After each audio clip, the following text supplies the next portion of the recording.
Hi అండి. ఇవాళ సొజ్జ అప్పాలు చేస్తున్నాను.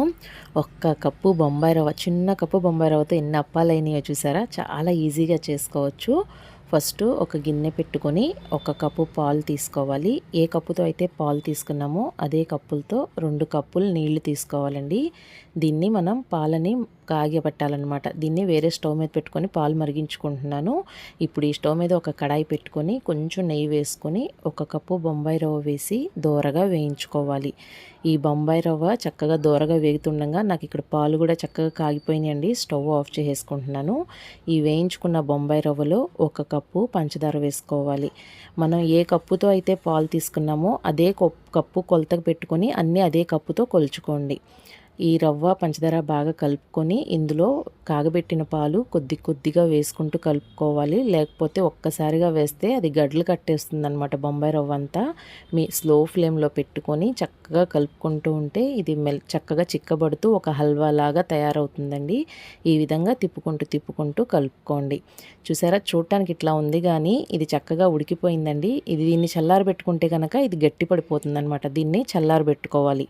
ఇప్పుడు ఒక గిన్నె తీసుకొని 2 స్పూన్ల బియ్యపిండి, 2 స్పూన్ల మైదా, 2 స్పూన్ల గోధుమ పిండి, 2 స్పూన్ల పంచదార, అదేవిధంగా కొంచెం ఉప్పు వేసుకొని అన్నీ బాగా కలిపి ఇందులో కొంచెం కొంచెం వాటర్ వేసుకుంటూ దోసపిండిలాగా కలుపుకోవాలి. దోసపిండి మరీ చిక్కగా మరీ పల్చగా కాకుండా దోసపిండి కంటే కూడా కొంచెం పలచగా ఉండేటట్టు చూసుకోండి. ఈ అప్పాలకి ఈ బ్యాటరీ చాలా ఇంపార్టెంట్ అండి. ఎంత ఎక్స్ట్రా టేస్ట్ యాడ్ చేస్తుందంటే మనం ఇన్ని రకాల పిండిలు కలిపాం కదా, చాలా బాగుంటుంది. ఈ విధంగా చక్కగా కలిపేసుకొని దీన్ని మనం పక్కన పెట్టుకోవాలి. ఇందాక మనం చల్లారి పెట్టుకున్నాం కదండి హల్వా, అది చల్లారిపోయింది. చేతికి కొంచెం ఆయిల్ రాసుకుంటే చేతికి తగలకుండా చక్కగా నీట్గా వస్తాయన్నమాట. చూసారు కదా, చిన్న చిన్న బాల్స్ లాగా చేసుకొని ఈ విధంగా చిన్న చిన్నగా అప్పాల్లాగా చేసేసుకోవాలి. ఎన్ని కావాలనుకుంటే అన్నీ ఏ షేప్లో కావాలన్నా చేసుకోవచ్చండి, కానీ ఇలా అయితే బాగుంటుంది. అన్నీ ఈ విధంగా ప్రిపేర్ చేసుకొని మనం పక్కన పెట్టుకోవాలన్నమాట. ఈ విధంగా ప్రిపేర్ అయిన అప్పాల్ని మనం ఈ పిండిలో ముంచేసి డీప్ ఫ్రై చేసుకోవాలి. ఆయిల్ కూడా చక్కగా కాగిపోయింది.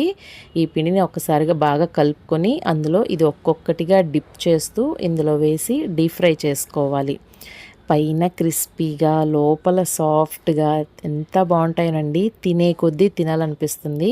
పైగా తక్కువ క్వాంటిటీ రవ్వ వేసినా కూడా మనకి చాలా అప్పాలు అవుతాయి. ఇంట్లో అందరికీ సరిపడా స్వీట్ చేసి పెట్టచ్చు.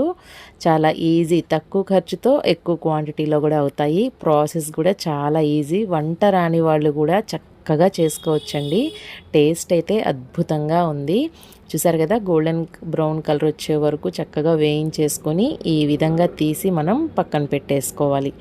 ఆయిల్ కూడా అస్సలు పీల్చలేదండి. చాలా సులువుగా అయిపోయింది.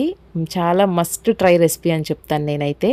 ఈ విధంగా ప్రిపేర్ చేసుకొని పిల్లలకి పెడితే చక్కగా తినేస్తారు. నచ్చితే తప్పకుండా ట్రై చేయండి. లైక్ చేయండి, షేర్ చేయండి.